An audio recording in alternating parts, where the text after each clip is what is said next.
Vamos falar de saúde agora? Setembro é um mês que se veste de várias cores e traz muitos alertas importantes. A exemplo da campanha Setembro Vermelho, que reforça a importância de cuidar do coração. Assunto para o quadro Só Saúde. Só Saúde, oferecimento. Laboratório Análises, agora também na Rui Carneiro. E para falar sobre esse assunto aqui no estúdio, eu recebo o cardiologista, o doutor Fúlvio Petrucci. Né, doutor Fúlvio? Seja bem-vindo ao Mulher Demais, viu? Obrigado, Bruna. Bom dia. Vamos então, conversar sobre esse assunto. De acordo com a Organização Mundial da Saúde, 80% das doenças cardiovasculares podem ser evitadas. Então, vamos falar sobre prevenção, sobre o diagnóstico, sobre os cuidados com a saúde do coração e claro que eu quero a sua participação, tá? Vai mandando aí suas mensagens para nós através do WhatsApp do Mulher Demais, você já conhece, é o 991050400 e assim a gente vai conversando sobre esse assunto por aqui e trazendo também os questionamentos em tempo real para o doutor Fúlvio, tá? Falando sobre essas doenças do coração, né, doutor, quais são as mais comuns? Bom, a gente destaca alguns fatores de risco importantes para as doenças cardiovasculares, que elas estão conectadas às doenças do coração, propriamente dito, como o infarto, e as doenças cerebrais, como o acidente vascular cerebral. Então, são considerados fatores predisponentes à pressão arterial alta, que a gente chama de hipertensão, o diabetes, é outra doença importante que está aumentando de forma muito acelerada na população em virtude da obesidade, que por si só é uma doença também, e outras condições como o tabagismo predispõe bastante a aparecimento dessas doenças. É um pouco triste porque o tabagismo ele vinha declinando, né? Mas nos últimos anos, especialmente em virtude desses cigarros eletrônicos, conhecidos como vape, eles voltaram a aumentar a sua prevalência na população, o número de pessoas que fumam, especialmente jovens. Diante de todos esses fatores de risco que você citou para a gente, doutor, algumas pessoas estão mais sujeitas do que outras a desenvolverem essas doenças cardiovasculares? Sem dúvida, Bruna, essa é uma pergunta importante, porque existe um perfil muito comum para o desenvolvimento de doença cardiovascular. É o paciente que está acima do peso, e aí a gente considera geralmente essa relação peso e altura, a gente sabe que não é a forma perfeita, mas do ponto de vista assim, populacional é muito importante. Aquelas pessoas que têm um índice de massa corpórea que você consegue facilmente calcular, que é a relação do peso em metros dividido pelo quadrado da peso em quilos dividido pelo quadrado da altura em metros. Quando está acima de 25 a gente considera sobrepeso e acima de 30 a gente considera obesidade. Essas pessoas frequentemente, junto com essa obesidade abdominal principalmente, ela tem junto, uma espécie de um combo, vem tudo junto. É um ciclo, né? Uma coisa vai puxando a outra, e quando né? não está junto é uma questão de tempo para aparecer. Sim. É hipertensão, diabetes, acometimento de gordura no fígado, a gente chama de esteatose hepática, Sim. apneia do sono e alterações no nível de colesterol. E isso tudo junto com o passar dos anos faz o desenvolver infarto, acidente vascular cerebral, vários tipos de câncer. Então é por isso que a gente tem que combater a causa, que é justamente essa obesidade abdominal principalmente. Essas doenças do coração, elas costumam dar sinais de alerta, doutor? Sim, o indivíduo quando começa a ter ele era um paciente totalmente assintomático, ele desenvolve falta de ar, principalmente quando faz esforço, e em atividades que antes não apresentava, ou algum desconforto, tipo um aperto nessa região do centro do tórax, a gente chama isso aí de angina. E são situações que ele deve realmente procurar uma assistência médica. Então, a falta de ar desproporcional ao esforço que está fazendo e aperto, dor nessa região do tórax, ele deve realmente procurar uma assistência médica, de preferência um cardiologista, mas um clínico geral é suficiente para dar o primeiro cuidado. Muito bem, a gente já está recebendo aqui alguns relatos e dúvidas através do WhatsApp do Mulher Demais. Já vamos soltar em tela aqui, na tela do MD, né?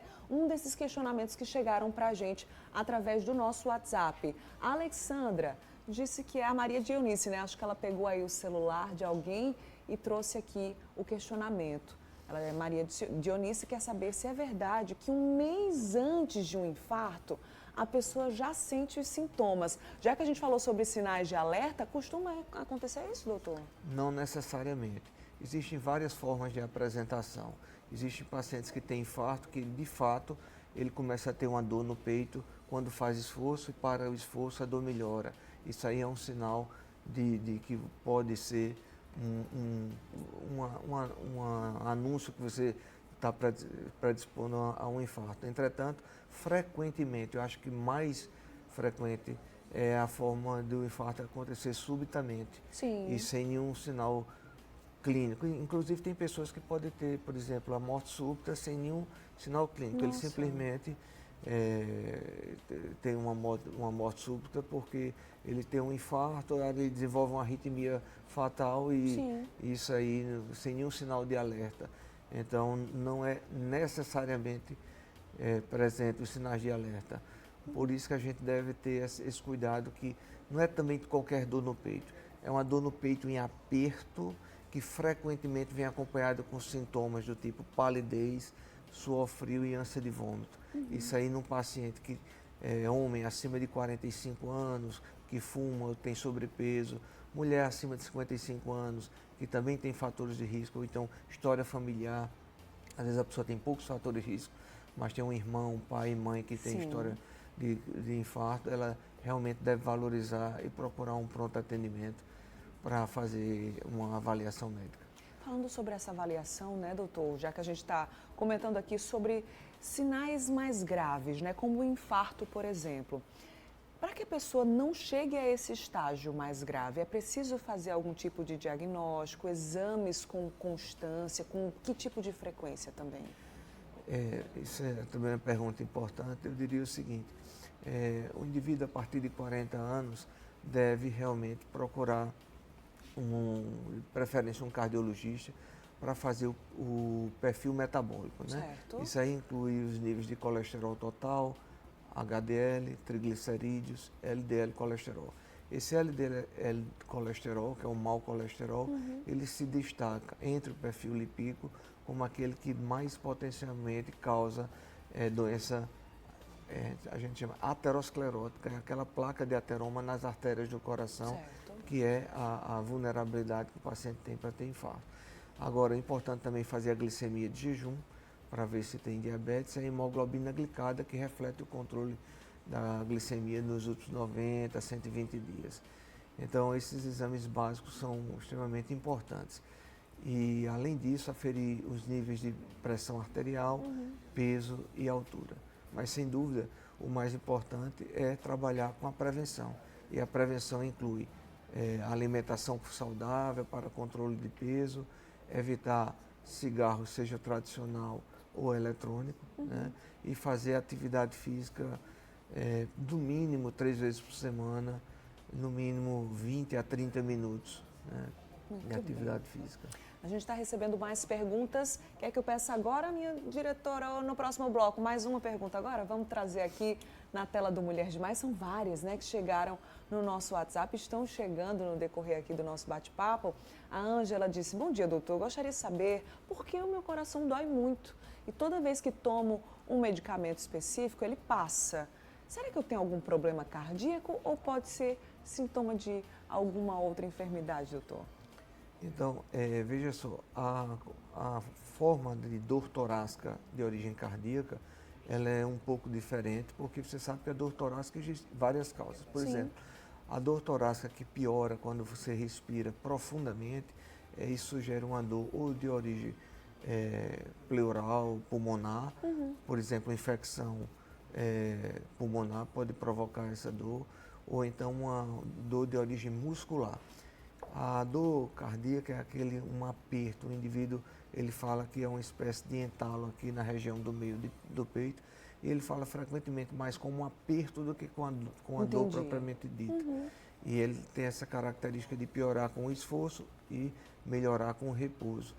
E geralmente não acontece num paciente jovem, sem fatores de risco. Geralmente em pacientes que têm alguma vulnerabilidade para ter infarto com esses fatores de risco que a gente acabou de mencionar. Então, existem alguns medicamentos vasodilatadores que quando você tem uma dor de origem cardíaca e você põe esses vasodilatadores coronarianos, a dor costuma aliviar. E isso fortalece que a dor é de origem cardíaca. Mas uma dor que é empontada ou piora com a respiração, ou uma dor que é persistente, faz 3, 4 dias que está sentindo essa dor não costuma ser de origem cardíaca. Muito bem. Daqui a pouquinho a gente retoma aqui com o quadro Só Saúde. É o tempo que você vai acompanhando os outros temas aqui do Mulher Demais e enviando seus questionamentos através do Zap do MD, o 991050400. Volto já, viu, doutor?